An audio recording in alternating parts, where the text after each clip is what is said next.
Hello, everyone. This educational seminar will focus on a brief update for healthcare professionals during the COVID-19 epidemic. The education is intended for healthcare professionals such as RNs and EMTs. My name is Jackie Christensen. I'm a nurse practitioner who is currently contracting in New York City to help with patient care and management during the pandemic. I've been in emergency services for about 13 years now, and I have worked as an EMT, an ED tech, and as an RN prior to becoming an NP. So hopefully this information in the presentation will be helpful to you all as we navigate this course together. Objectives are as listed on the PowerPoint slide. The overarching goal of all this is to give you the knowledge and practice recommendations both to keep yourselves safe during this pandemic and to help as many patients as you possibly can, and just understand some of the practice changes for COVID-19 patients specifically compared to our other normal guidelines such as sepsis guidelines.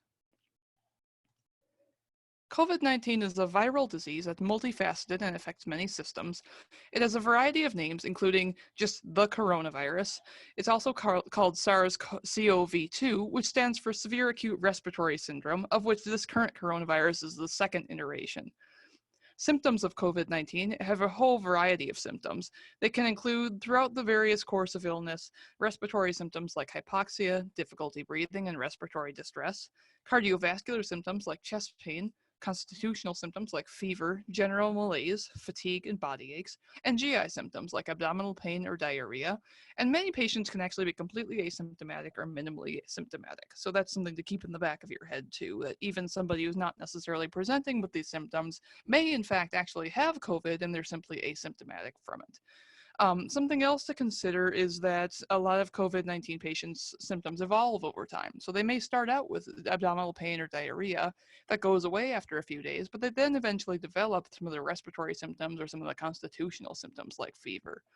Another thing I'd like to point out is that the hypoxia that comes with respiratory symptoms are not necessarily always, they're not always associated with shortness of breath.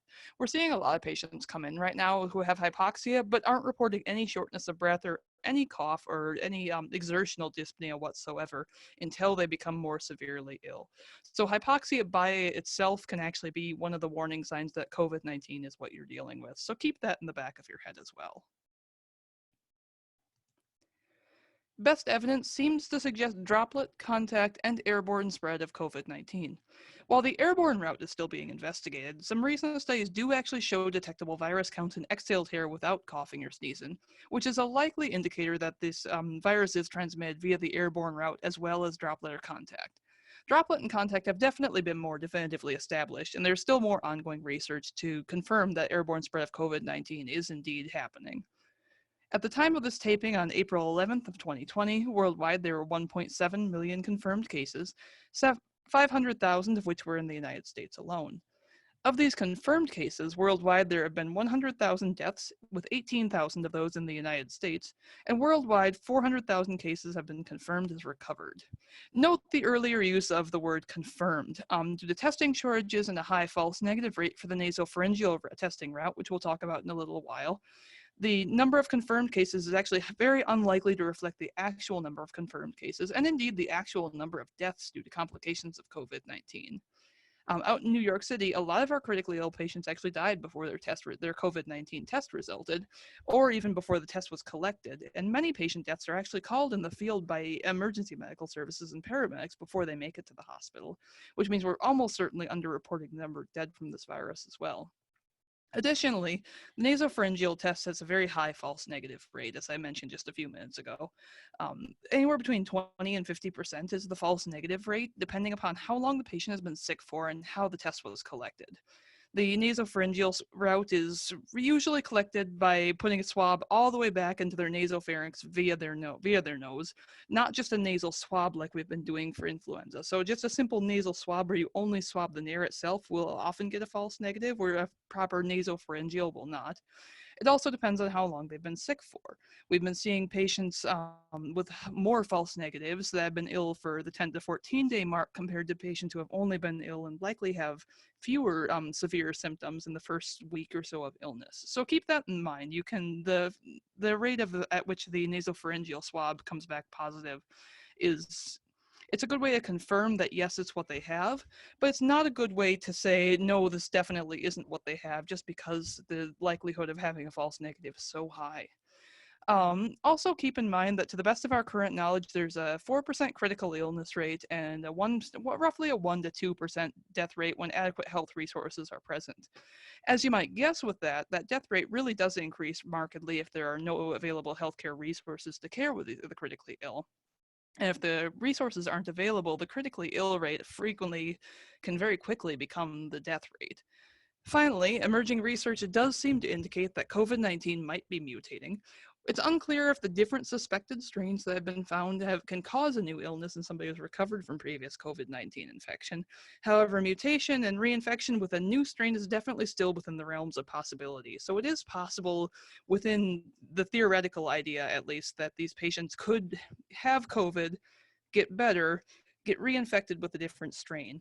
We don't yet have enough research on that, and the research on the new strains existing by themselves is actually fairly new. So there will be a lot of evolving information on that coming out as the next couple months go by. So this comic just demonstrates the difference between droplet and airborne routes as far as routes of infection go. The left side shows the droplet route, in which somebody is exposed via direct coughing or sneezing that causes expulsion of droplets, where the airborne route is a route in which just inhaling the same air as a diseased person exhales can actually expose you to infection. Similar in nature to tuberculosis. So tuberculosis is a well-known airborne spread disease.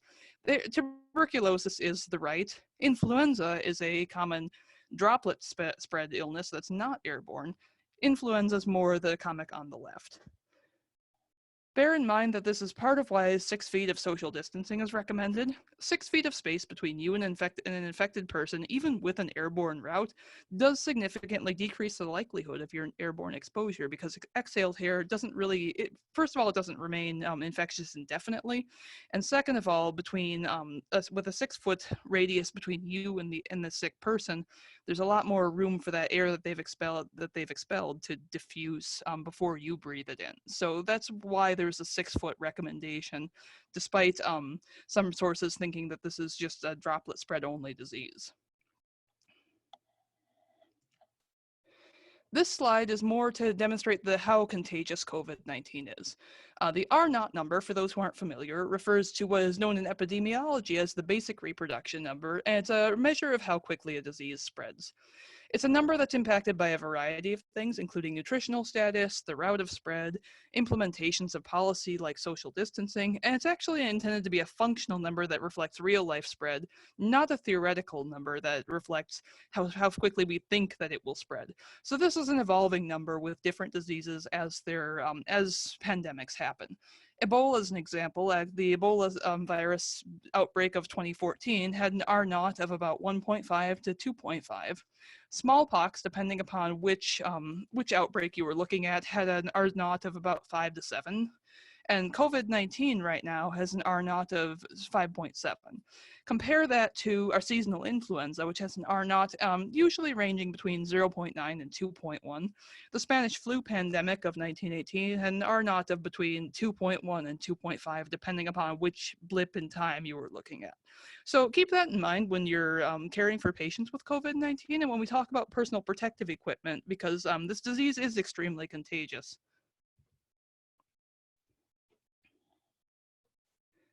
Your PPE will be somewhat facility and area dependent.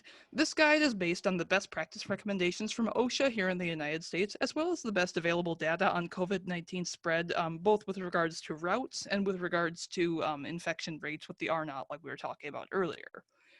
These recommendations may change over the duration of COVID-19 and the outbreak, particularly when case numbers start to wane and things calm down. We're perhaps able to contain COVID-19 patients in their own hospital wards. This recommendation, particularly for any healthcare facility that's undergoing pandemic, may change. They may also increase, depending upon what else we find out with regards to airborne spread versus possible other routes of spread, since that's still a topic of research. I highly recommend looking at sources making PPE recommendations with the current supply in mind with a high degree of skepticism.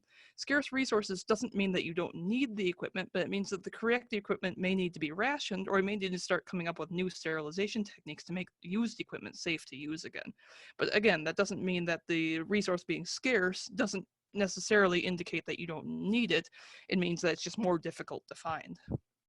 Currently, during patient surge, In any area where COVID-19 is diagnosed, or when dealing with patients with any symptoms consistent with COVID, regardless of their test status, you do want to have all the following PPE on at all times when on the unit. You want a fit-tested N95 respirator. You want a surgical mask over the N95 to reduce the risk of soiling it and being able to change the outermost barrier if it does get soiled without having to replace the N95. It's basically a form of rationing. A face shield, and you want a bouffant cap as well. This particular set of PPE should be worn in any area with any possible airborne exposure to COVID-19 patients. So not just in patients' rooms, but also in the nurses' station, in ambulances, and places like that, where they're including up in the cab of the ambulance, because you want to reduce your risk of inhaling the exhaled air from these patients, given the likely airborne route. While those are not direct patient care areas, they can easily become contaminated. So do protect yourself and take great cares to protect yourself with regards to that. Um, Places like the staff break room, for example, you don't necessarily have to wear your fit tested N95 in there, but just keep in mind in the back of your head what areas are exposed to exhaled air from patients or within 6 feet of patients without a barrier between them, and which ones aren't. The ones that are, you want to wear at least the fit tested N95, your surgical mask, your face shield, and your bouffant cap. When you are in direct patient care areas, like a patient room, an ER hallway containing patients, or when you're in the back of an ambulance with a patient, you definitely want all of that PPE that we mentioned earlier, in addition to a fluid-resistant gown, 2 pairs of gloves, and shoe or leg coverings if they're available.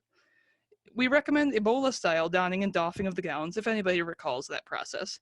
Basically what you do is you put 1 pair of gloves on, then you put the gown on, then you put the 2nd pair of gloves on. So essentially the gown cuffs that are down by your wrists are sandwiched between the 2 pairs of gloves. When you doff, first you doff the 1st pair of gloves, use hand sanitizer on the 2nd pair of gloves, untie and remove the gown, then remove your 2nd pair of gowns and wash your hands, either with an alcohol-based hand sanitizer or with soap and water like you normally would. Non-COVID patients during surge in an emergency department or who have otherwise had possible exposure to COVID should be treated as COVID patients with regards to PPE use. A non-COVID or suspected patient that is seen when community cases are not widespread, such as will hopefully be the case toward the end of this pandemic, should be seen with at minimum a surgical mask, but ideally still a fit-tested N95, as well as gown, gloves, and a face shield. The reason we keep discussing the N95 is because of the likely airborne nature and also the size of the virus. The N95 actually does not provide 100% protection against COVID. The N95 particle filters down to 0.3 microns, where the COVID virus is actually 0.125 microns. That said, even though it's not 100% protection, the N95 does provide far superior protection compared to a surgical mask, and that's why our recommendation is there. The N95 is also the easiest to distribute widely. It's certainly a lot easier to fit test all staff members for an N95 than it is to fit test them for a hazmat suit, for example. Our goal in PPE is to reduce staff illness rates and thereby reduce healthcare professional death rates. That 1 to 2% death rate, unfortunately, does not exclude healthcare providers. So if we can keep people from getting sick, the fewer people we're going to have in our field that are going to die from this. If you can reduce, say, a 300-person death rate or a 300-person exposure rate, which then extrapolates into a 3 to 6 people that die down to only 100 people becoming ill and then 1 or 2 people dying, then you've had PPE success. In addition to any PPE worn by staff, all patients during the pandemic should wear a surgical mask. This isn't so much to protect the patient themselves as it is to protect you. A surgical mask actually does help contain droplets, which are infectious, and to a certain extent it does protect you from exhaled air from them. So it actually does reduce your exposure to patients if you have the patient themselves wear a surgical mask. Most facilities are recommending that patients do wear a surgical mask. Something that you can do as staff is make sure they're wearing it correctly. Make sure the nose piece is actually fitted over their nose. I see a lot of patients who put the metal nose piece down by their chin. And make sure that they're covering both their mouth and their nose with the surgical mask if you do happen to see somebody in the hall with a mask on. Finally, for patients on CPAP, BiPAP, and who are on ventilators, there are virus filters available for those apparatus. These should be absolutely be used when they are available because they significantly decrease staff exposure.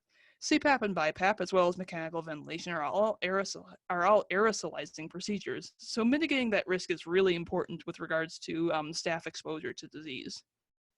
And then a side note about decontamination. So when you're decontaminating surfaces and in areas, say in the nurse's station or in the ambulance, for example, you want to make sure that you're using the correct solutions.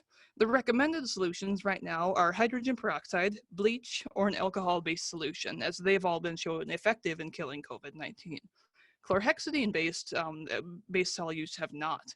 That said, on the note of hydrogen peroxide and bleach, if you have moist hydrogen peroxide and moist bleach in the form of a wipe, do not combine them. Absolutely, do not allow those to mix and be combined. They're hydrogen peroxide and bleach together are highly combustible, and you can seriously injure yourself if you wipe something down with bleach and you don't wait for it to dry completely before wiping it down again with hydrogen peroxide. So just be very careful with that possible combination. During any aerosolizing procedure that's deemed completely medical necessary, a plastic shield should be used. Particularly during CPR compressions, you're continuously aerosolizing particle with every chest compression, so do put a shield over those patients if you are attempting resuscitation so that you can contain the virus and you can reduce your exposure to it. Some facilities have developed intubation shields made out of plexiglass to reduce your exposure during intubation. Nebulizers should absolutely not be used unless it is completely unavoidable. Many facilities are actually using subcutaneous epinephrine shots, or they're using meter dose inhalers for albuterol, or either for albuterol or in lieu of albuterol for asthma patients to avoid neb use specifically. If you have absolutely no choice but to use a nebulizer, absolutely do them in a negative pressure room. Do them only on patients who can turn them on and off by themselves. Show the patient how to do it and have them turn it on after you have left the room, and then make an effort not to enter the room again until the neb has ended and as much time as possible has passed after the neb was completed and turned off to reduce your risk of exposure. Again, when you're using CPAP or BiPAP, make sure you're using that virus filter. During mechanical ventilation with a mask system, one trick we've been using in my facility is we're using a CPAP mask that's strapped to the patient's face instead of a face mask to maintain a continuous seal against their face 100% of the time, and then using a virus filter between the CPAP mask and the bag valve mask itself. Just having that continuous seal to the patient's face really helps contain and reduce our exposure when pre-oxygenating a patient or when we're doing breaths during CPR for a patient who's not yet intubated. So we'll actually have a video toward the end of this presentation on what that setup is and what that how we use that setup in the emergency department setting. So you'll get a chance to see that in a little while.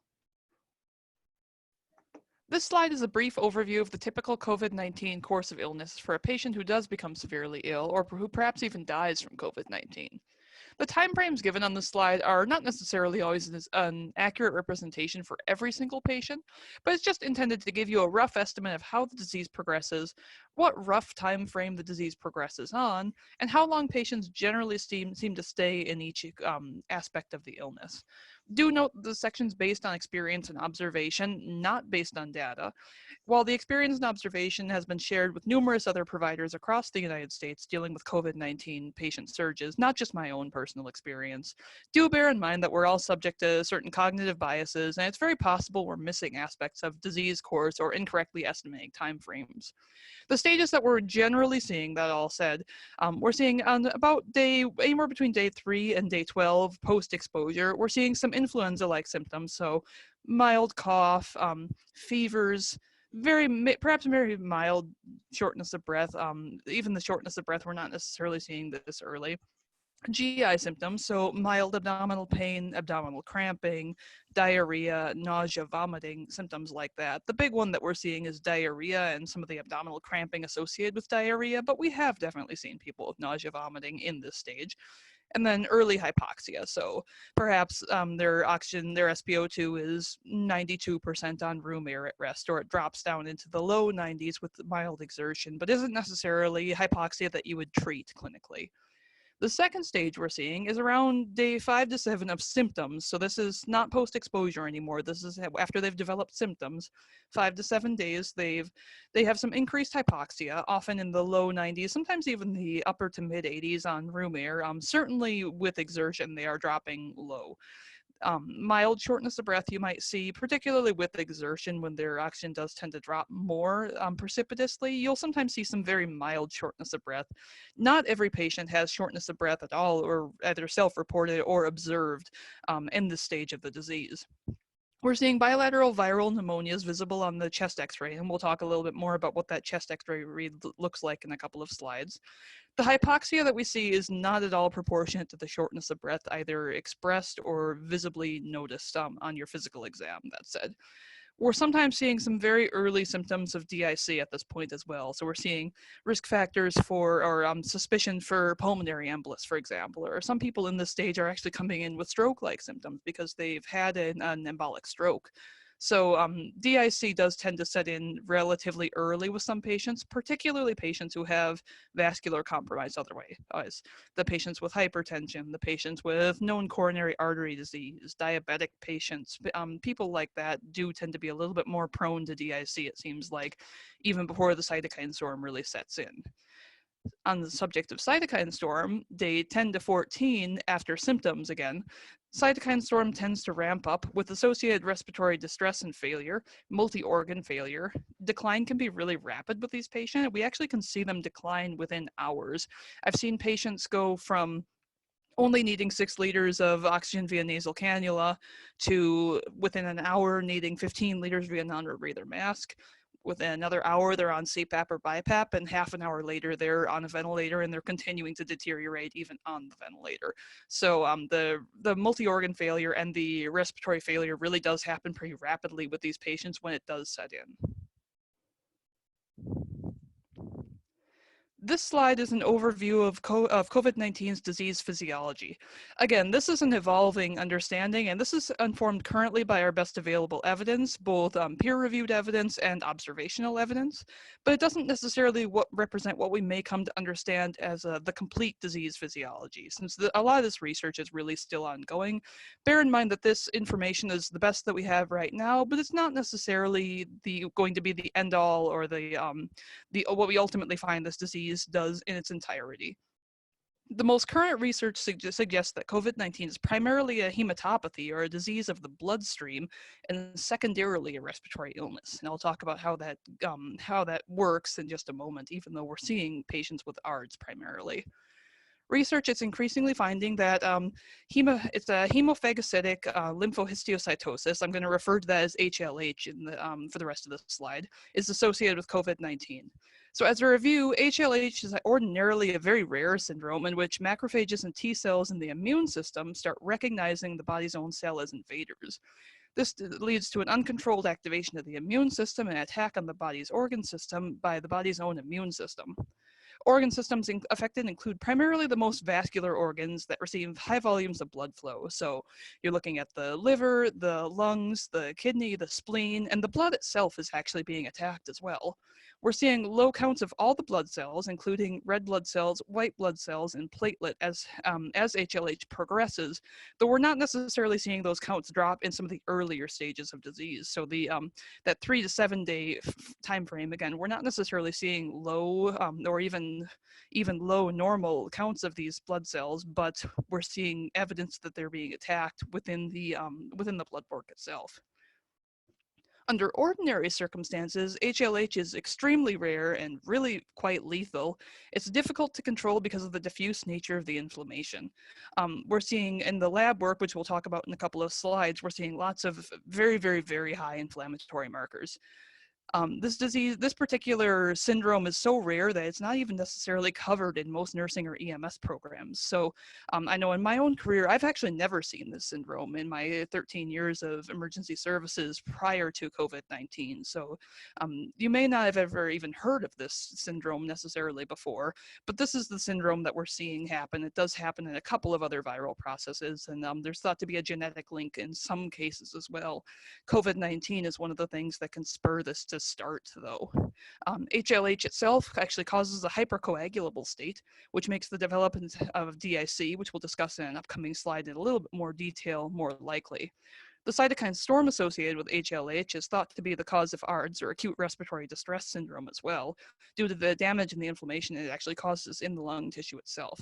So you're kind of getting an attack on the respiratory system from two sides. You're getting the hematologic side of things. Your hemoglobin cells are being inactivated and they're being ultimately destroyed. So you have less capacity to carry oxygen during this disease. You're also seeing the lung damage itself and the impairment of the lung tissue to actually be able to function correctly. So it's kind of a double whammy as far as the ARDS go, and we'll talk about that in a moment or two. So again, we'll talk about DIC in more detail in an upcoming slide, but the long and short with DIC is that it's often a lethal complication of COVID-19, and the process of DIC occurs in two stages. In the first stage, the patient's in a hypercoagulable state. In this situation, usually from the HLH, and they start to form blood clots spontaneously, mostly in locations that are, again, very vascular, like the lungs, the brain, the liver, the heart, the kidneys. If the patient survives the formation of blood clots, and that's a tenuous consideration because a lot of patients do not survive the formation of blood clots, eventually they run out of clotting factors with which to form clots. That means that we're unable to form clots and heal microtears in their blood vessels, and that leads to severe hemorrhage, which can also lead to death.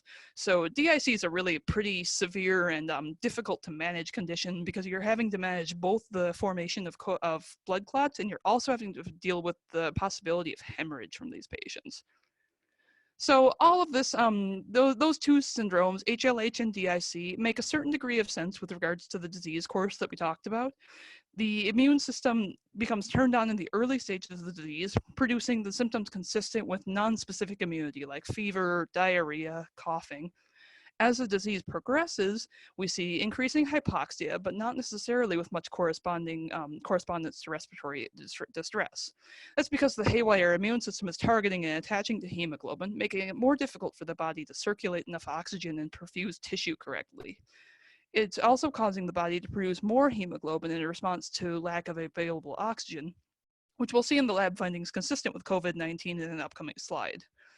As the HLH continues to worsen, the patient develops respiratory distress, sometimes starts to spontaneously form blood clots because the HLH makes them more prone to clot formation and DIC, eventually develop ARDS due to both the lack of hemoglobin to carry oxygen and eventual damage to the lung tissue itself, and they often die despite best treatment efforts most commonly of ARDS, but they can also die of sequela of DIC.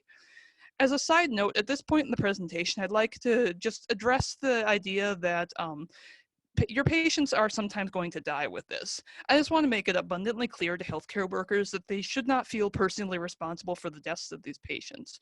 Just know that many of these patients who develop severe sequela of this disease will die, and there's absolutely nothing we can do about it.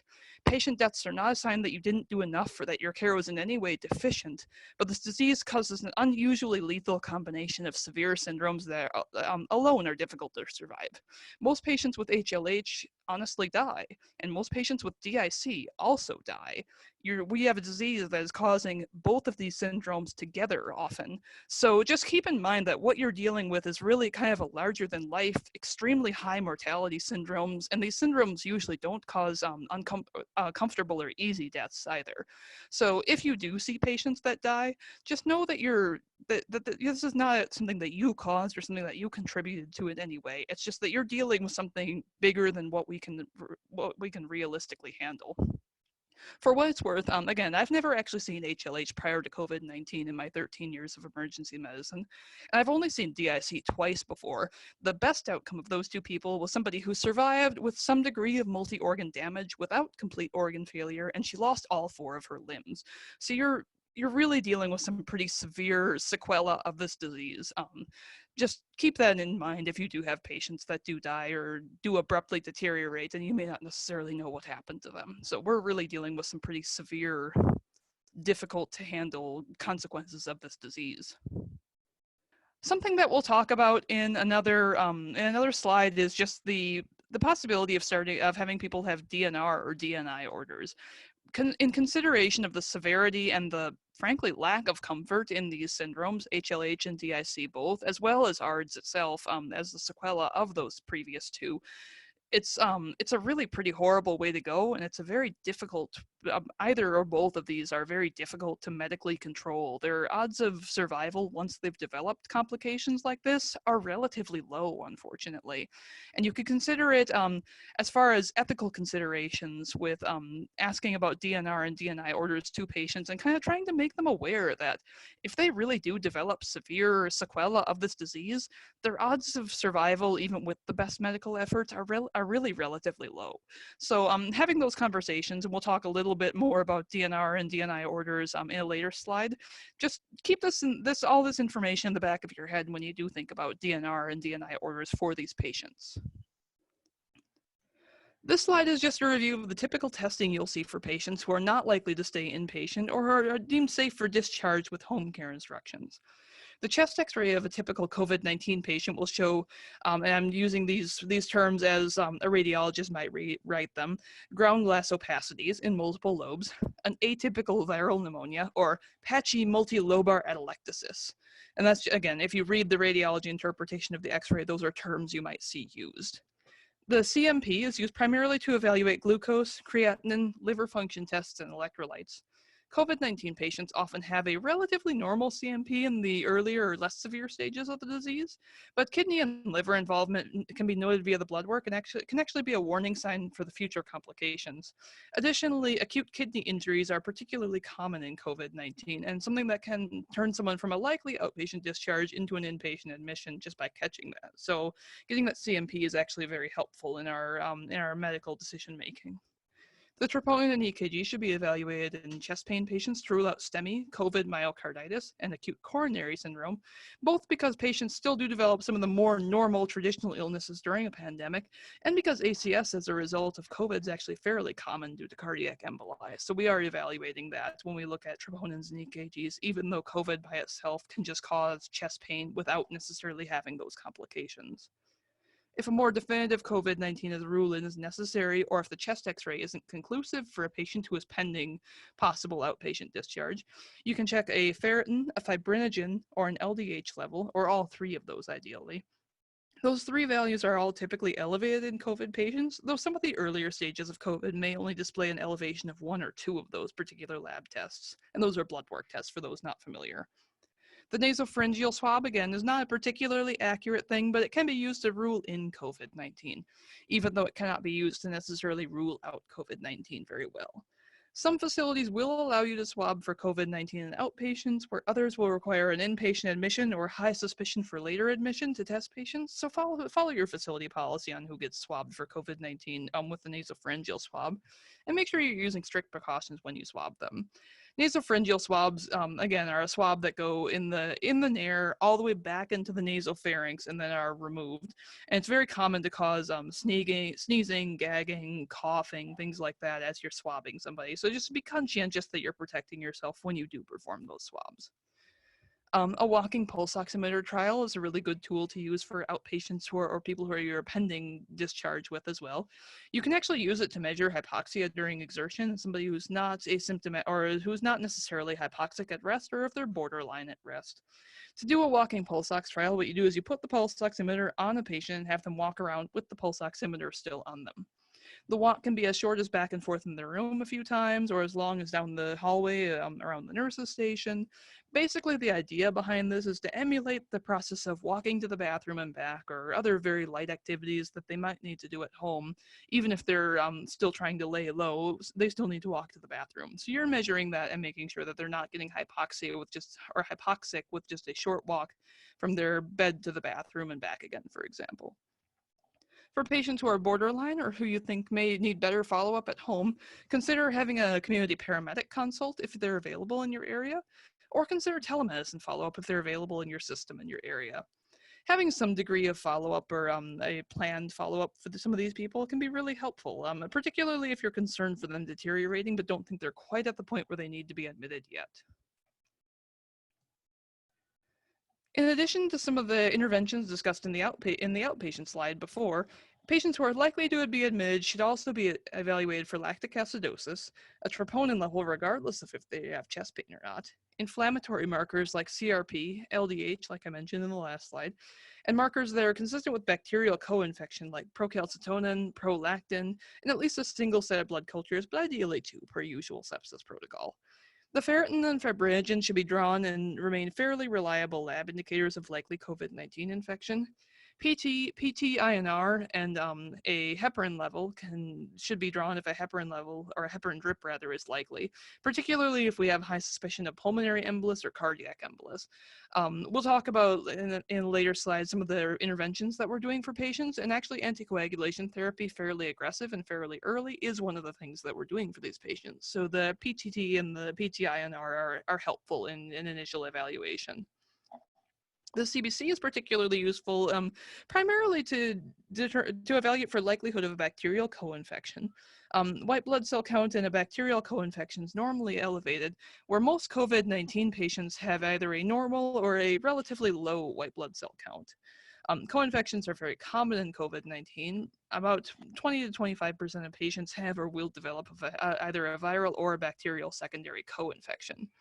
The studies on co-infection in which the patient is COVID positive and also positive for another pathogen are relatively small, and they're still pending peer review. So this preliminary estimate could easily over or underestimate co-infection rates, but it is something that we are seeing data that is happening, and it's a problem that healthcare professionals should be aware of, certainly. Complications of COVID-19 are primary reasons for hospitalization. They include a couple of severe complications, like DIC, or disseminated intravascular coagulation. For those not familiar, that is a severe syndrome in which the patient becomes hypercoagulable and spontaneously forms blood clots. The clots can become lodged anywhere, but common places include the lungs, brain, heart, liver, and kidneys, though I've personally seen DIC patients with embolic occlusion of some of their limbs as well. The clots can get lodged just about anywhere, and those big organs that we just listed are the more common places. The clots themselves can be lethal, but so you can die from the first stage of DIC. The second stage of DIC is when the patient eventually throws so many blood clots that they've actually run out of clotting factors. And the second stage of DIC is characterized by uncontrolled hemorrhage from micro tears in the vasculature, little minor injuries that would normally clot and repair by themselves, but they can't when there are no clotting factors left because they've all been used to form these spontaneous blood clots. So it's a pretty severe illness regardless of which stage you're in, and it's a highly lethal complication if you're not careful with these patients. Cytokine storm is another pretty severe complication that's comparable to an autoimmune disease, but it's diffuse and it's a particularly severe one. So it occurs when your immune system essentially goes into overdrive and produces excessive cytokines, which are one of your immune cells, which then proceed to attack both infected and non-infected tissue. Cytokine storm and overaction of the immune system is actually thought to be what causes the respiratory distress. As the hypoxia without respiratory distress is very common in these patients, but we start to see respiratory distress start as evidence of cytokine storm becomes evident in their blood work. So cytokine storm can be what is the precursor to the actual respiratory distress and respiratory failure in these patients. Again, research is ongoing on that particular topic. Multi-organ failure is common both secondary to septic shock and to the coagulopathies I mentioned earlier from DIC affecting the organs. Cardiac arrest can occur for similar reasons. Finally, something else that's a little unusual that we've been seeing is it's a diabetic ketoacidosis-like state. It's got a lot of things in common with DKA, but it's not a true DKA. We've been seeing some patients who are diabetics, both controlled and uncontrolled in their normal outpatient setting, presenting with glucoses in the 400 to 900 range, pseudohyponatremia, which is a common thing in DKA, but with only barely elevated or normal blood and urine ketone levels, a normal anion gap, and a normal blood osmolality. The anion gap is normally what we use on the inpatient side, medicine side of things to track DKA progress, and osmolality is something that we use to rule out hyperosmolar or hyperglycemic syndrome, but they still present with some of these findings consistent with DKA, like the very high blood sugar and the pseudohyponatremia. Most of the others listed on the slide, as far as the complications from COVID go, are secondary to our own interventions. So, barotrauma, for example, from mechanical ventilation, or they're again related to the other two big complications of cytokine storm and hypercoagulability. So, the multi-organ failure can be caused by DIC, or the respiratory distress and failure can be caused by cytokine storm. So, those two big are the big things at the top of the slide to keep in the back of your head and be concerned about. Most facilities have a pre-made or pre-populated home care sheet, but recommendations are basically based in the idea of sheltering at home and self-care. There was some observational data that has not yet been definitively established on negative effects of NSAID on COVID patients. So NSAIDs being ibuprofen, Aleve, things like that. So most recommendations for home care advice being handed out by facilities is suggesting avoiding NSAIDs and instead using acetaminophen or paracetamol, which is the British formulary name for acetaminophen, preferentially compared to NSAIDs. So trying to avoid those ibuprofens, those naproxens, the diclofenacs in favor of Tylenol. They should not interact with the general public because they, until they are at least afebrile for 72 hours, and they have improving respiratory symptoms for 72 hours, and at least 14 days have passed either since their positive test resulted or since their symptoms onset if they did not get tested. The rest of the home care advice is really just general self-care, plenty of rest, plenty of fluids, wipe down surfaces and keep them clean. Try not to interact with immediate family members, especially ones who are over 50 or have comorbidities. Things like that. Just common sense stuff that you'd tell anybody who's going home with influenza, for example, to do. The other big important thing to remember to tell patients is their hospital return criteria. I usually recommend return with difficulty breathing, worsening shortness of breath, particularly if the shortness of breath is causing difficulty with home care, like walking to the bathroom, like we've discussed in the previous slides, dizziness that interferes with function at home, syncope, severe chest pain, or any other concerns that the patient thinks they need to stay in the hospital for interventions for. So really, my big recommendations are if you think you can't eke it out at home anymore, you need to come back to the hospital because you're probably right. COVID-19 patients do poorly when they are given large boluses of fluid, such as the usual 30 milliliters per kilogram septic bolus. This is because patients with COVID-19 really get fluid overload very quickly, and they tend to deteriorate due to fluid overload when they're given large amounts of IV fluids.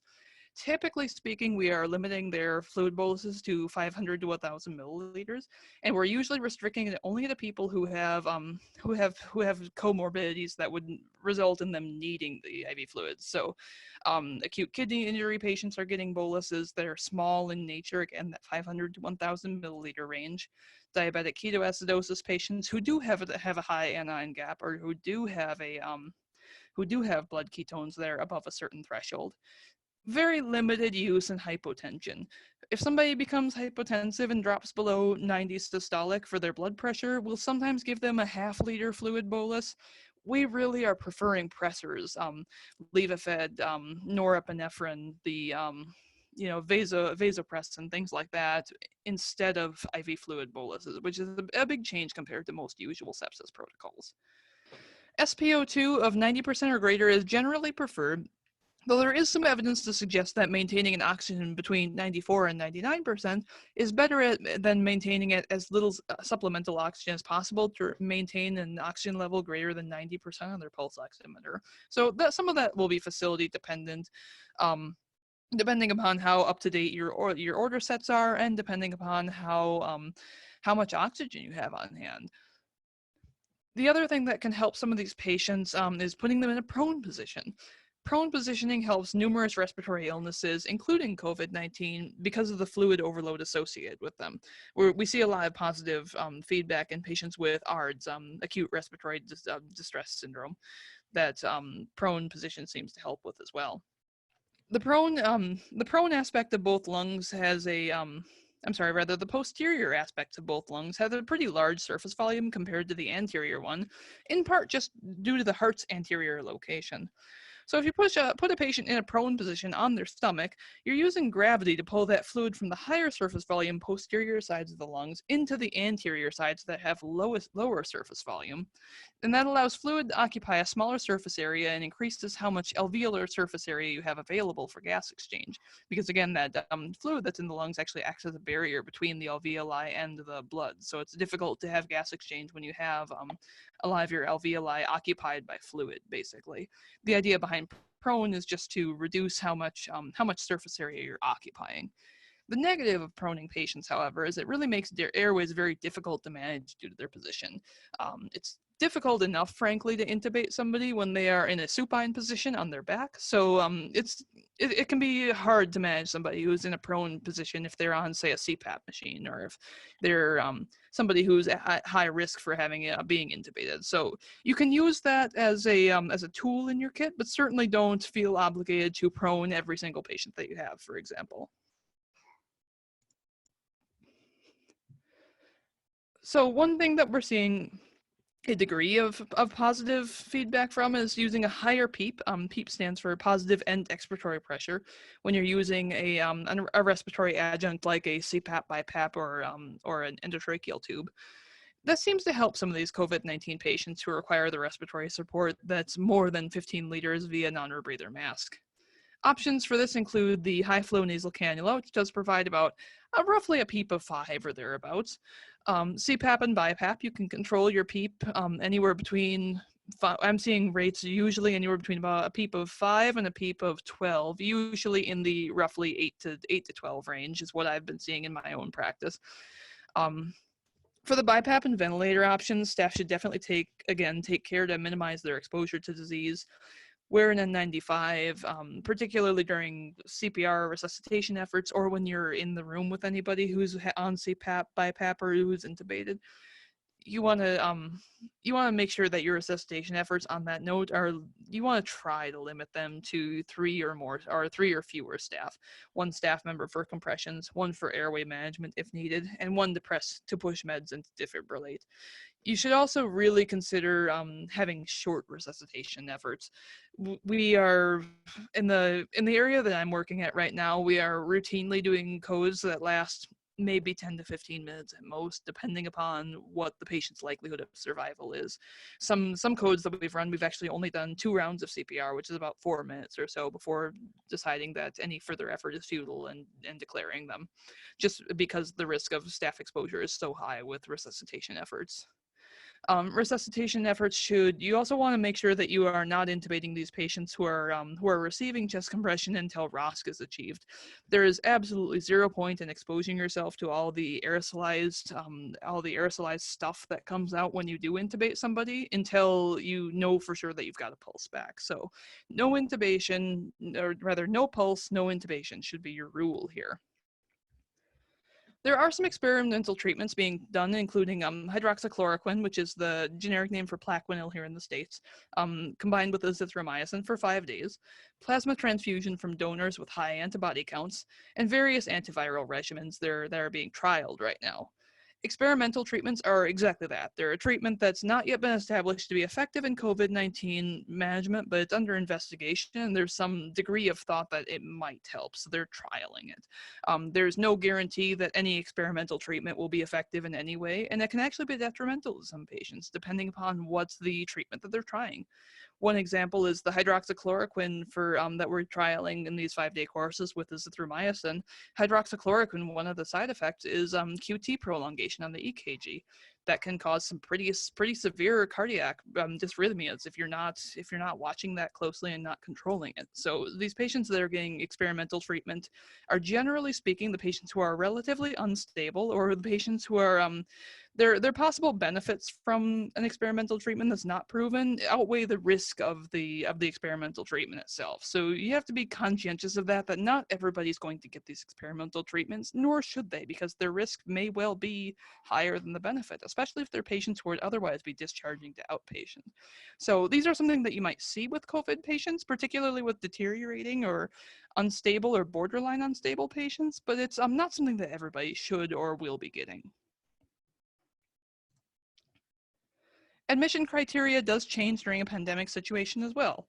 A multifocal pneumonia or a pneumonia with mild exertional hypoxia might normally be admitted to the hospital, but during surge of pandemic affected patients, we may actually discharge some of those people, particularly if we're able to get them good observation at home or some degree of telemedicine resources, or again, a community paramedic that can follow with them once or twice a day, and resources like that. There are some programs that exist to provide patients with pulse oximeters, or again, a visiting healthcare professional like a community paramedic to help check on them in lieu of hospital admission. Some of these patients are just being discharged home and being told, if we don't have room for you because you're sick, you're not sick enough that we have reason to think that you may do well in the outpatient setting and you may recover okay without further intervention. Here's your reasons to come back though if you do get worse. And some of those patients, unfortunately, we are seeing deteriorate and die out when we do discharge them. But just know that that's a reality during a pandemic, that some people who do really need admission aren't necessarily going to get that admission. Anticoagulation protocols are one of the things that we are instituting that are relatively new for this, primarily because we're seeing so many patients with DIC, the clotting problem that we discussed in the previous slide. The protocols can vary anywhere from half a dose of Eliquis given twice a day to outpatients to DVT prophylaxis protocol, which is usually 1 milligram per kilogram twice a day of Lovenox or enoxaparin. And some patients are getting heparin drips if they are suspected of having pulmonary embolus or emboli elsewhere. The thing to note that I'd like to just consider with patients that you think have PE in particular, more often than not with COVID-19, because of the risk for acute kidney injury, we are usually not CT scanning these patients. We're not sending them for their CT pulmonary angiogram to see do they have a blood clot and how big is the blood clot. Same thing is true for CTs with contrast of other areas of the body to look for blood clots.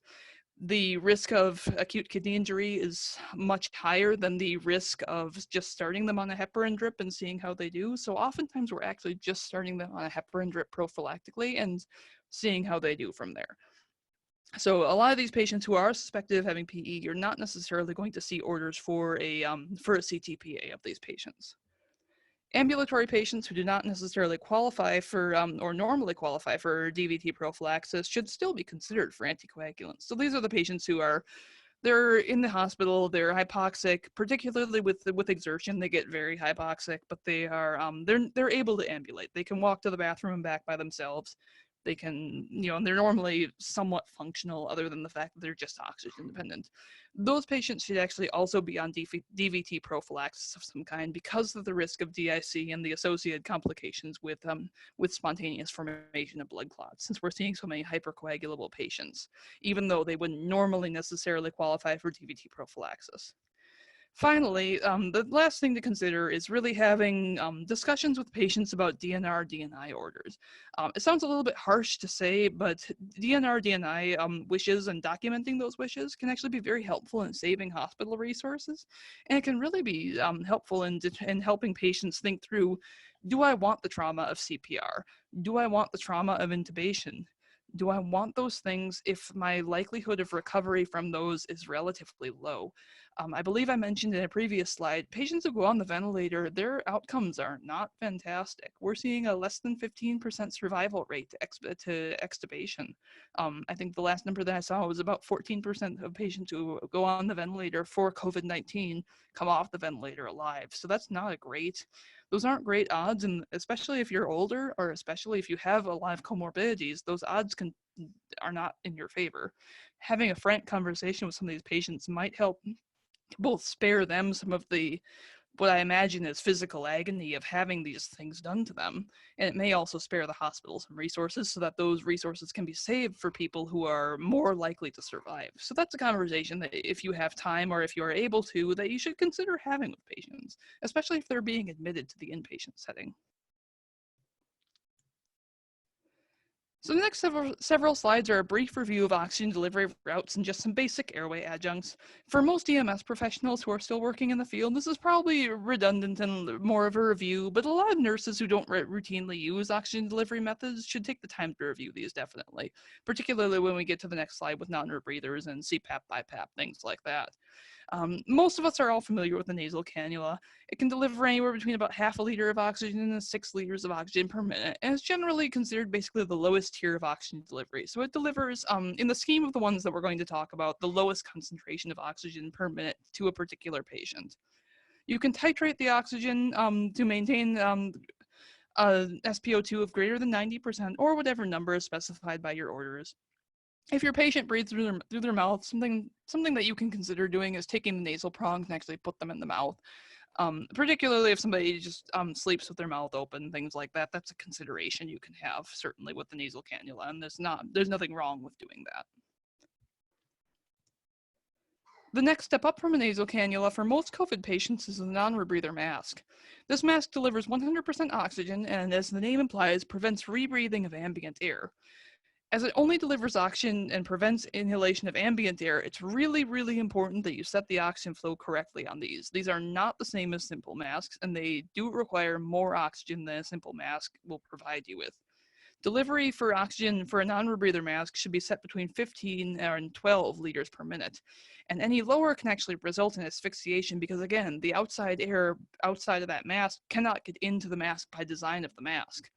While most patients will notice that the mask is not giving them air anymore and will take the mask off if they feel asphyxiated, which can happen, not all patients will realize that the mask is the problem, so you do need to be vigilant if this happens. There's a reservoir bag you can see in the picture at the bottom of this mask, and that should be full most of the time. It's a good indicator if that reservoir bag is not full, that either the flow rate of the non-rebreather is too low, or the oxygen tank it's attached to is running out, and if the reservoir bag becomes empty, you'll see it kind of start to shrink, and it'll eventually, if the patient doesn't take the mask off and continues to breathe through it without any air delivery through it, it'll actually it'll almost look like it's been shrink wrapped. It's kind of gets that tense sort of plastic look to it.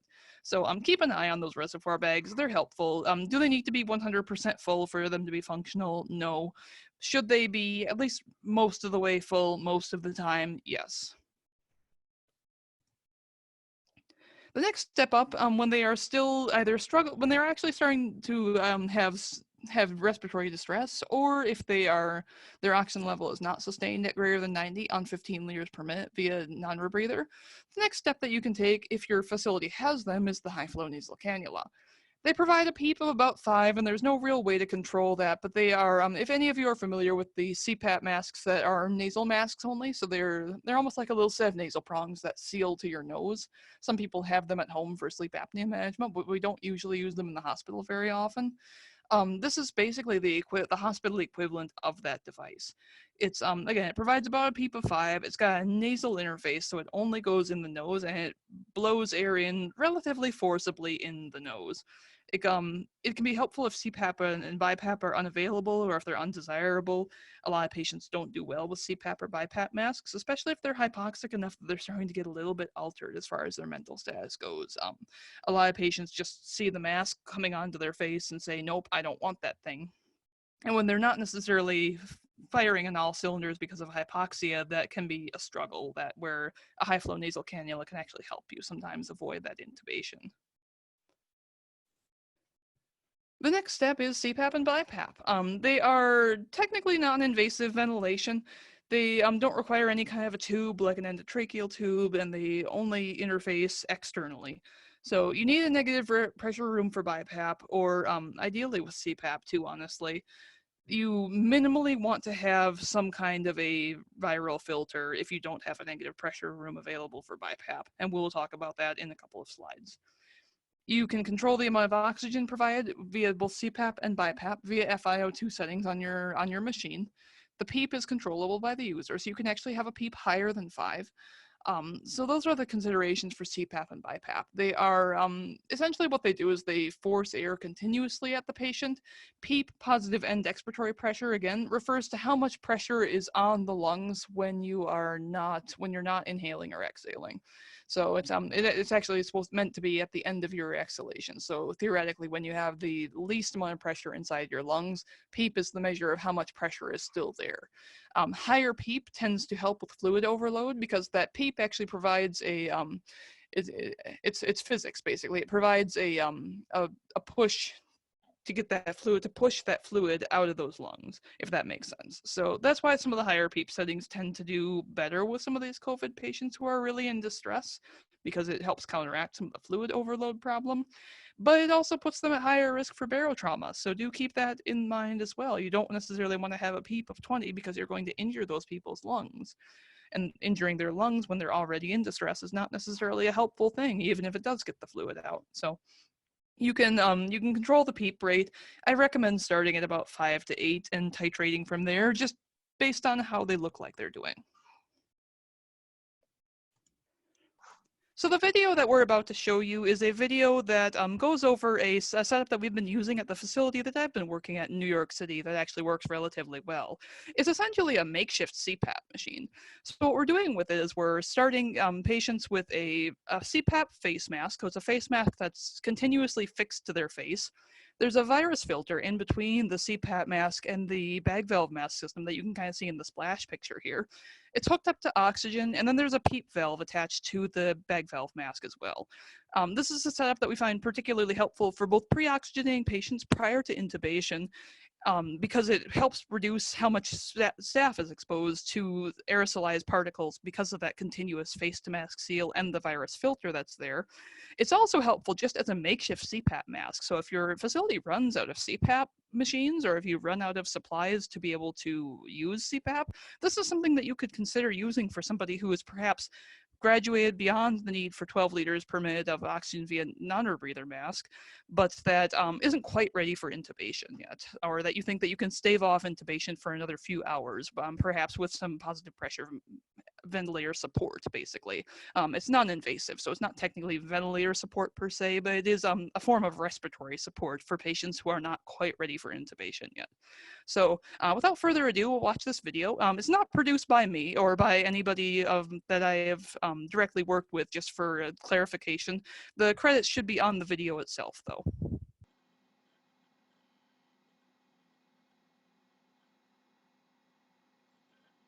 Hey folks, a lot of excellent comments on the COVID CPAP pre-oxygenation setup. Some of them based on reality, some of them not as much. You can see a lot of those comments in the show notes for that video. But what I wanted to talk to you about today is one of the major objections to the setup was the nasal cannula, and people were worried about the slight potential of leak around the sides of the mask. Now, of course, it was pretty much irrelevant because it would have been less than what you would have been doing, which is a non-rebreather mask, which would have had far more leak at far higher flow rates. But, you know, can we make things better even if they were good enough? Well, yes, we can occasionally gild the lily. So for today, we have the new improved COVID pre-oxygenation setup. So here it comes. All right, so you go into the patient's room, and again, this time you just put on the non-invasive mask with the filter already attached. You don't need to put on nasal cannula on now. And when you're ready to pre-oxygenate, just take your BVM with the end tidal CO2 port closed off. And now this is providing, hook this up to wall oxygen, at least, 15, 25 liters, and let the patient breathe. And now they're breathing 100% FiO2. And, we have our PEEP valve at 0, but let's say we wanted some PEEP. So dial it up to whatever you want. On this patient, let's say we wanted 10. Well, you're going to need an oxygen source. If you don't believe me, I have another video I just put up on YouTube that will show you why you need a secondary post-stem oxygen source in order to pressurize the PEEP valve. Now, we were providing that with nasal cannula, but people don't want the nasal cannula. They want a total seal. All right, no problem. So we have that end tidal CO2 port. That's not just for end tidal CO2 for this method. We're going to take the lure lock. This is all filtered. People are like, oh no, the end tidal is going to leak. This is already post-patient filter. So this air that comes out here is filtered air. And what you're going to do is you're going to attach a multi-purpose adapter, which adapts any form of tube, whether it be suction tubing, in this case oxygen tubing, to, in my version, a male lure. A bunch of different companies make these, and put that on there. And then attach that secondary set of tubing to wall oxygen at 4 to 6 liters. And generally 4 will get you there for anything up to like 10 of PEEP. If you're going on higher PEEPs, you probably want to go up to the 6. But I have a video demonstrating that either 4 or 6 gets the job done. It's just how quickly the PEEP gets reobtained. So 6 is probably a very nice place. Now let's say you don't have those adapters, or you had those adapters but you ran out. Okay, this is a stopgap. This is not as great, but oxygen tubing will fit the female port of a three-way stopcock in almost every case. You have to really work to jam it in there, but it will fit if you push hard enough on most of the oxygen tubing and most of the three-way stopcocks. And then make sure the selector on the three-way is aimed towards the empty hole, so that's off. And then plug that in to your end-tidal CO2 port. Wow, doing this one hand is not as easy as you may think. And now you're again providing your oxygen, 4 to 6 liters. Now, this will give very slight clean oxygen leak right here at the interface. Most of it is going into the system, so you might want to go a little bit higher, so maybe air towards that 6, maybe even 7 or 8, because there is going to be some leak. You'll hear it. You'll know how much leak there is if you put your finger over just put your finger over this and hear how much leak your individual setup has when it's fully occluded. And it's going to be less when it's actually on this system. But there will be leak, and you'll get a quantification of how much just by occluding like that. All right, now, this is built for pre-ox, but this can definitely be used for non-invasive ventilation with an incredible degree of safety. So if I was not in a negative pressure room, this is the setup I'd want on my patient, because it is providing CPAP without the potential for high flow aerosolization. The only flow of any significance going in is 6 liters, the equivalent of a nasal cannula, and it is filtered. So the only leak in the room is whatever's coming on the sides of these masks. And now without the nasal cannula there, that leak is that much less. So again, peer review the setup, but I think it's getting to the point where this may be the way to pre-oxygenate. And potentially, if you run out of ventilators or run out of negative pressure rooms and want to provide CPAP in a way that is, I think, the safest way possible, this is the setup. Let me know what you think. All right, kiddo, what do you think about the setup? Good. Wow. All right, well, I get the thumbs of approval of the toughest audience out there. Say hi to the folks out there. Hi. What's your name? Mace. And what do you do? YouTube. All right, well, there you go. Bye-bye, folks. So this slide reviews how you can assist intubation. If you're a paramedic, certainly you are able to do intubation yourself, and you're probably already familiar with the things that you need to do intubation. But this slide is more aimed at staff who don't routinely assist with endotracheal intubation. So the things that you need to get together to assist intubation is you need to have a pre-oxygenation route. So the BVM CPAP mask setup that we watched a video of in the previous slide is to reduce staff exposure, and that's something that you can use to pre-oxygenate somebody. What you want to do to pre-oxygenate somebody is you have that setup on their face, and you just squeeze the bag repeatedly. They may still be breathing spontaneously on their own, but squeezing that bag and pushing that oxygen in toward them does help pre-oxygenate them, even despite them being able to breathe on their own. So don't feel like you can't do that if they are already spontaneously breathing or if they haven't had a paralytic given yet. Just the idea is to get their oxygen level as high as possible before you stop their breathing entirely and go in for the endotracheal tube. The average ET tube takes anywhere between about 30 and 60 seconds perhaps to actually put in. So that's 30 to 60 seconds of these patients, when they're being intubated, don't have any spontaneous breathing. So we want to make sure that they are getting as much oxygen as possible before the fact, and then again as much oxygen as possible after the fact. Before you go in to actually do the intubation, you want to have the following things prepared. You want to have sedation and paralytic meds, and this will be based on your provider or your paramedic's orders. You want an ET tube holder of some kind, and that can be anything as simple as some tape that you've used to tape to the ET tube and to fix it to the patient's face. There are tons of different commercial AT tube holders available as well. And those are usually the recommended thing, but in a pinch, if you don't have any, you can use tape. It's not ideal. We tend to get more displacement if they use tape, but it's something that's available to you, and it's certainly better than nothing. And then you definitely want to have suction available as well. When you go in to intubate somebody, ideally, it's not mentioned on the slide, but you definitely want to have at least two methods of vascular access. So be they peripheral IVs, a central line, an intraosseous is perfectly acceptable for this. IV or central line is definitely preferred, but IO does work for delivery of sedation and paralytic meds as well.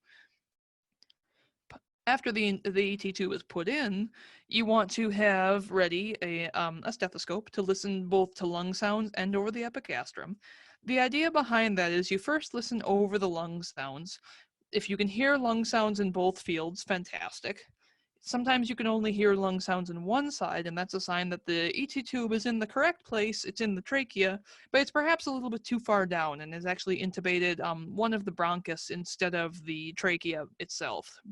Remember your anatomy, the trachea splits off into two segments, the right and the left mainstem bronchus, which then go to your lungs. Usually the one that it gets displaced into is the right mainstem bronchus, but it can sometimes go into the left as well, though it's pretty uncommon.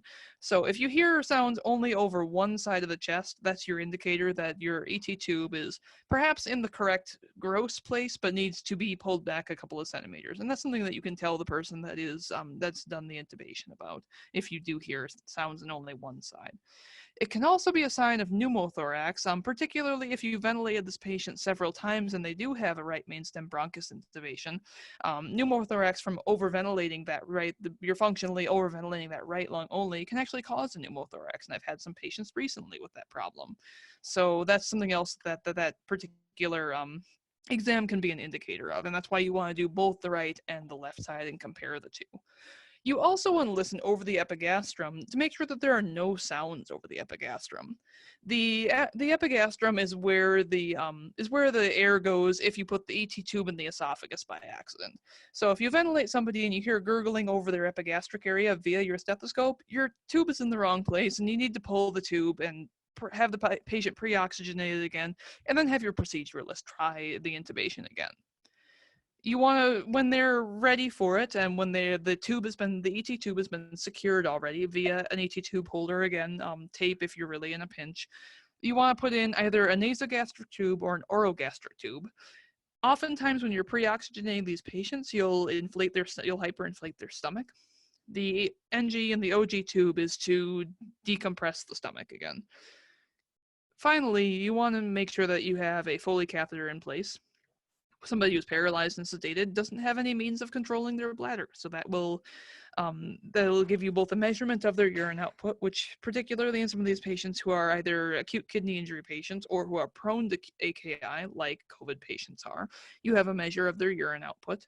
It also is a means of controlling their urine. You don't want to have them continuously urinating into your bed, because that'll be problematic for everybody. The last thing that you want to have, that's again not mentioned on the slide, is you want to make sure that you have a drip for your sedation ready to go. Usually places use propofol. The trade name is Diprovan.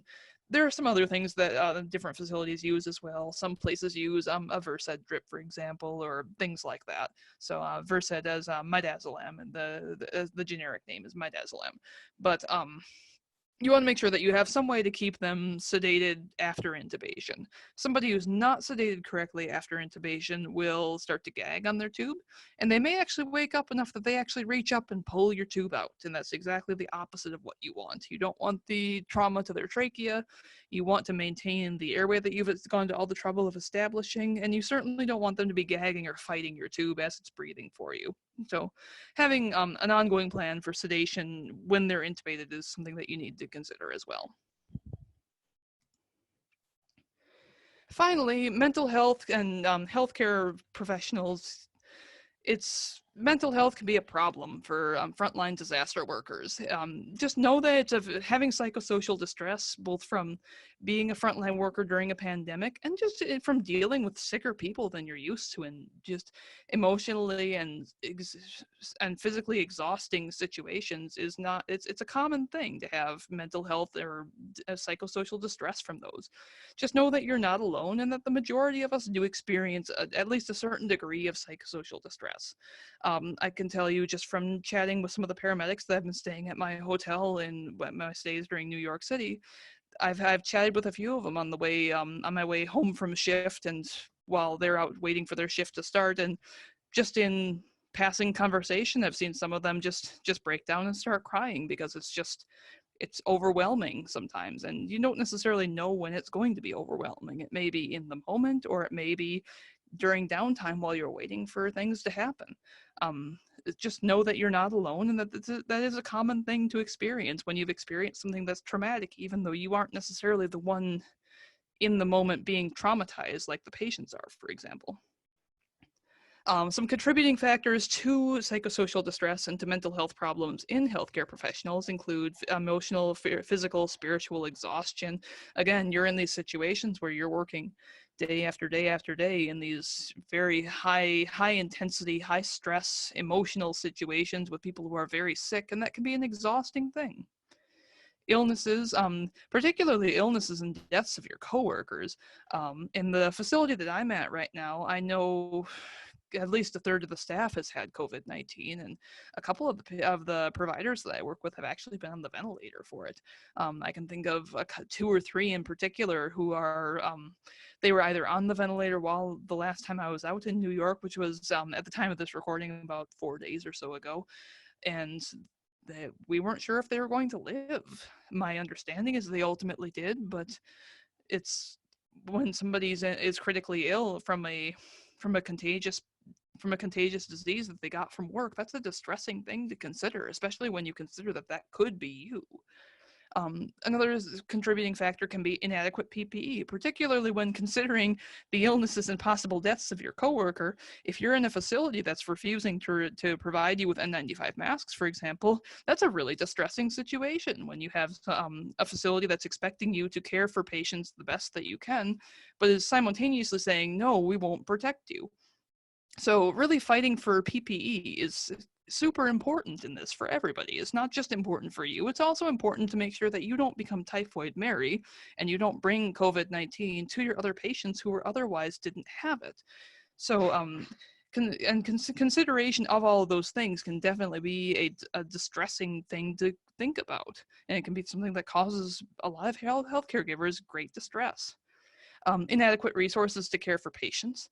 Again, I've been dealing with areas that are experiencing surge right now, and we're doing the best we can, but just the idea that you're not giving the best care that you could possibly give to these patients, even though you're giving 100% across the board, when you're an ICU nurse and you've got 6 patients on ventilators and on vasoactive drips, you know that you're not giving them 100% the best care possible. And that's just something that's difficult professionally and ethically to grapple with, even though that's the reality of the situation and you couldn't actually be doing any better. Um, that can be a distressing cause, definitely. Limited availability of mental health care resources. Not all hospitals have, say, a chaplain available, or have a therapist or an employee health line available that you can call and talk to about some of the things that you're experiencing on the front lines. Finally, just working under unfamiliar circumstances, or under circumstances of which you have no control. This is particularly relevant to some of the nurses that will hopefully be listening to this and are being reassigned from, say, their med-surg unit to the ICU because they have something resembling the training to do some ICU cares, or a med-surg nurse who's dealing with a patient who's on a ventilator on their floor. At the facility I was working at, we absolutely had a couple of med-surg floors that had to take vent patients because we had nowhere else to put them. And they were the more stable vent patients, certainly, the ones who were only on a ventilator perhaps and not on vasoactive drips or pressors or anything like that. But that's still a very stressful situation for somebody who's not used to dealing with a patient like that. How do I know when the ventilator is working correctly? How do I know how to do this thing, even though I've never been taught how to do it? Um, the lack of control and the lack of familiarity with the situation can be very distressing, definitely. So these are all factors that can really play into psychosocial distress. Just again, know that you're not alone, and we're going to talk about some resources and some ways to kind of cope with these things in the next couple slides. The biggest thing that you can do that's perhaps the most important thing that is within your own control is self-care and caring for your colleagues during a pandemic. Monitoring personal stress and stress of others.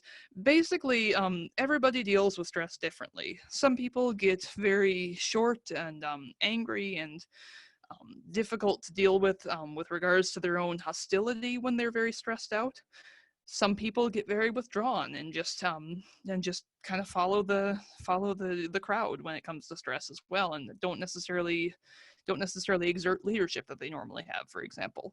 Everybody deals with stress differently. Having a plan for dealing with the ways that you think that you deal with stress is something that can be helpful. A lot of us use relatively dark humor as a method of dealing with personal stress and distress.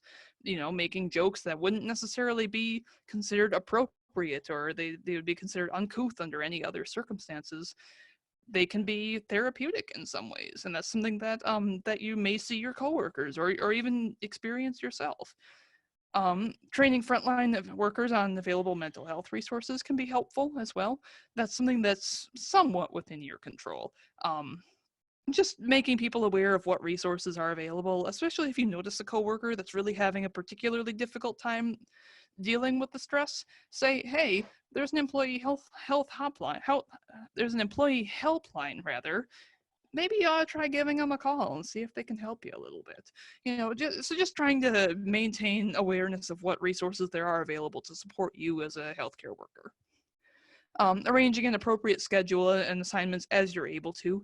This is a pretty tenuous recommendation because not all of us have a whole lot of control over our own schedules, but perhaps saying, I've worked 48 hours this week already. No, I'm not going to pick up extra overtime. I know you guys really need the help, but I need to take care of myself before I can take care of patients. So being able to say no to extra assignments, or being able to say, hey, you have me bouncing from night shift on Monday to day shift on Wednesday to night shift back on Friday again. Maybe I should just stick to one shift and not bounce back and forth between different shifts, because that really contributes to workplace burnout and workplace stress. Um, Again, I mentioned this in the previous slide, absolutely demand adequate PPE for yourselves and your colleagues. OSHA guidelines and evidence-based practice versus organizations that are suggesting PPE based upon PPE availability. Make sure you're protecting yourself, guys. It's really, really important to maintain at least a degree of control, and as much as you possibly can under these circumstances, of protecting yourself. Maintaining your personal care routines and rituals at home. So exercise, for example, is a big one for me. Some people have a particular ritual they do when they wake up. They brush their teeth, they comb their hair, they put their makeup on, things like that. Showering regularly, just things that you normally do. Make a conscious effort to continue to do them. It can be really easy to get off shift and say, oh, I do not have the energy to do anything else, and just neglect all of your personal care routines that you normally do. Try not to do that if you're able to. Try and maintain some semblance of normal in your life when you're not at work. In addition, finally, just have realistic expectations of both you and of your colleagues. You're not superheroes. We're not Wonder Woman. You're not Batman. You're not going to be able to fix everything. And the reality in a pandemic is just that you're not going to be able to save everybody, and that's okay. You're still doing the best that you can, even though it doesn't seem like it's okay at the moment. The goal should be that you're able to look back on this and say, that was a really difficult situation. I'm glad it's over. I did the best that I could with the resources that I had. And that's really the way that I'd like you guys to try and think about this is um, just take care of yourself. It doesn't do anybody any good if you go crazy thinking about things that could have happened if you did something differently, for example. It's just not realistic, particularly in the situation like a pandemic. So, as far as mental health resources for healthcare workers, most facilities do have some degree of support. Some have chaplains on call, some have employee helplines, some have some staff online training on mental health, some have bereavement counseling, and bereavement counseling can absolutely apply even if you personally did not lose anybody or anything. You can be bereaved over the circumstance that you're in right now, you can be bereaved over having previous expertise in your area and being thrown into an area where you're not used to working. So the OB nurse who gets floated into the med surge area, for example, they may very well have some degree of mourning over that they are no longer in an area where they are the experts in their field, if that makes sense. Telehealth is something that's super helpful, and that's something that I personally have actually sought out. Teletherapy sessions are they're great. Having somebody that you can talk to, even though it's not necessarily in person, via audio conference or via video conference with a tool like Skype is actually very helpful, and it's something that you should definitely consider being proactive about instead of waiting until you're having problems with it in the moment. And then peer support can be very helpful as well, either in person with your colleagues that you normally work with or virtually. Connect with fellow caregivers via social media, via, again, Skype conferences, forums for professionals, things like that. And just be kind to one another. Nobody's going to do everything perfectly. Everybody is doing the best they possibly can under these circumstances, and everybody is ultimately got the same goal. We're all trying to cope with the situation as best as we possibly can. So try, you may see things that should be happening that aren't necessarily happening. I know one of my frustrations has been that I've been putting in orders for patients and they're not getting fulfilled for 1, 2, 3 hours, sometimes even longer sometimes.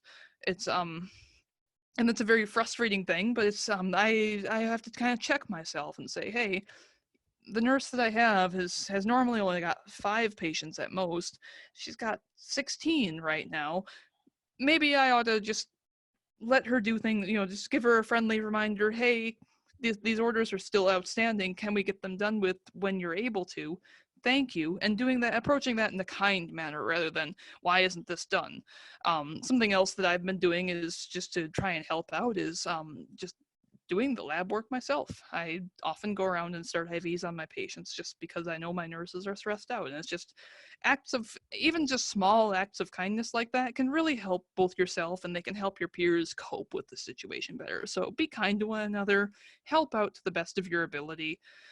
Other people, if you scratch other people's backs, they will scratch yours too. So it's very much a give and take because we're all in this together and we are all in this with the same goal in mind.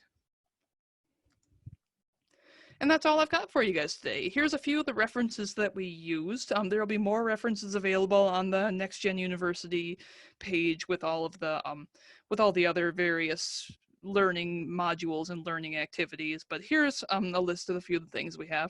Thank you for listening to us. Certainly, if you guys have any questions or concerns on the Next Gen U website, there will also be a forum for people who do want to talk. Again, as a peer resource, perhaps, for people who are experiencing surge during pandemic. So thank you very much.